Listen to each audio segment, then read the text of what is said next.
中に入れてくれる？1996年、アメリカテキサス州アビリーン。ある夜、地元紙の記者ブライアン・ベセルは映画館近くの駐車場で小切手を書いていた。ふと気配を感じて顔を上げると、10代前半の少年2人が車のそばに立っていた。彼らは落ち着いた口調で話すが、どこか場違いな違和感があった。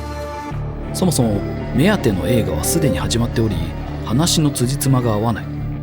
不審に思い、彼らの顔をよく見ると、白目のない真っ黒な瞳がじっとこちらを見つめていた。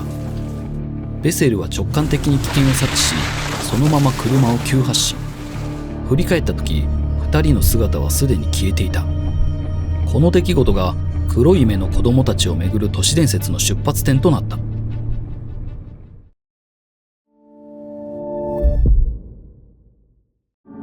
黒い目の子供たち、ブラックアイドチルドレン、略してベックと呼ばれる謎の存在。それはただの子供ではない。彼らは一見ごく普通の子供のように現れ、年齢は6歳から16歳程度だが、その肌は青白く、どこか生気がない。そして決定的な異常は瞳にある。白目がなく、全てが漆黒。底なしの闇のようなその目に見つめられた瞬間、多くの目撃者が説明できない恐怖に襲われる。言葉遣いも不自然だ。話す言葉は抑揚がなく、まるで感情が抜け落ちているかのように平坦で機械的。彼らは家に入れてほしい、電話を貸してほしいなどと理由をつけて接触してくるが、どれもどこかぎこちなく人間らしさに欠ける。そしてこちらが招き入れるまで決して自ら踏み込んでくることはなく、あくまで許可を求めてくる。共通する報告の中で最も不気味なのは、彼らを招き入れてしまった人々がその後に不幸や体調不良に見舞われている点だ。彼らの正体は明かされないまま、目撃談は今も世界各地から寄せられ続けている。これはただの都市伝説なのか、それとも常識の外から私たちを試しに来ている存在なのか。その他の目撃例も紹介しよう。深夜2時、自宅のドアをノックする音で目を覚ました女性がいた。ドアの前には子供の姿、青白い顔、冷たい声。だがその少年はどこか人間らしくなく、しばらく話をしていると、暗がりの中で少年の目が光を反射する。しかしその目には白目がなかった。女性は本能的に危険を察知し、ドアを閉めた。だがノックは続く。一定の間隔で、まるで機械が叩いているような無機質な音だった。やがてノックの音はピタリと止まり、外には少年の姿はなかったという。2018年、超常現象研究家リー・ブリックリーは調査中に奇妙な気配を感じ、スタッフォードシャー州の森を歩いていた。すると少し進んだ先に少女が立っていたという。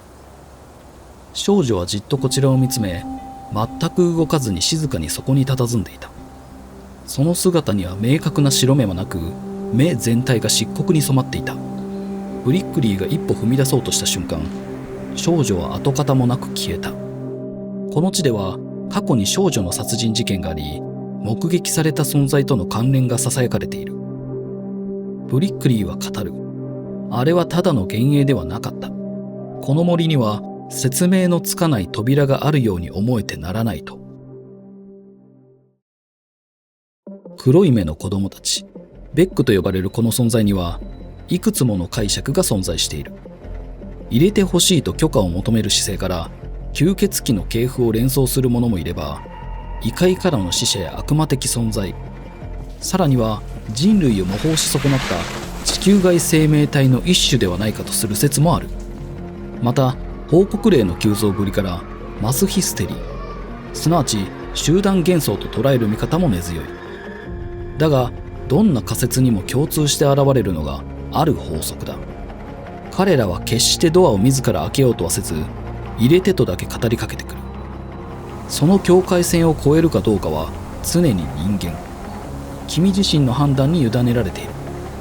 この構造には人間の自由意志そのものへの試練のような意図すら感じられる。